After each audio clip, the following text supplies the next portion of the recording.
Most of the businesses or services నీకు ఎప్పుడు complete solution offer చేయు. They intentionally design their products for incomplete solutions. అర్థం కాలేదా? మనం ఏ సెక్టార్లో చూసుకున్నా సరే companies fragment their solutions into a base product and dependent add-ons. For example, ఇప్పుడు జిలెట్ రేజర్ ఉంది, నీకు ఆ రేజర్ బ్లేడ్ని అండ్ కింద హ్యాండిల్ని కలిపేసి ఇవ్వచ్చు, బట్ కంపెనీ అలా చేయదు. నీకు ఆ బ్లేడ్ని అండ్ ఈ రేజర్ హ్యాండిల్ని విడివిడిగా వచ్చేలా చేసి ఆ రెండింటిని అతికిచ్చి నీకు యాక్చువల్ మ్యానుఫ్యాక్చరింగ్ కాస్ట్ కంటే తక్కువ కాస్ట్లోనే ఇచ్చేస్తుంది. అదేంటి, తక్కువ కాస్ట్లో ఇస్తే లాస్ కదా? ఎస్, ఇనిషియల్గా లాసే, బట్ ఒక 5 to 6 షేవ్స్ తర్వాత నువ్వు బ్లేడ్స్ ఆర్డర్ చేయాలి కదా. సో ఈ బ్లేడ్స్లో అగైన్ నువ్వు జిల్లెట్ బ్లేడ్సే ఆర్డర్ చేస్తావు. సో ఆల్మోస్ట్ ఈ బ్లేడ్స్ మీద 60 to 70% margins మిగిలిస్తాయి.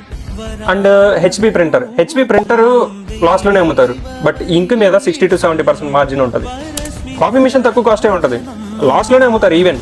But coffee pots ఉంటాయి కదా, నువ్వు ప్రతిరోజు ఒక 2 కాఫీలు తాగేవనుకో, ఎవ్రీ టైం 2 పాట్స్ యూజ్ చేస్తావు, ఒక్కో పాట్లో 60 to 70% మార్జిన్ మిగిలిస్తారు.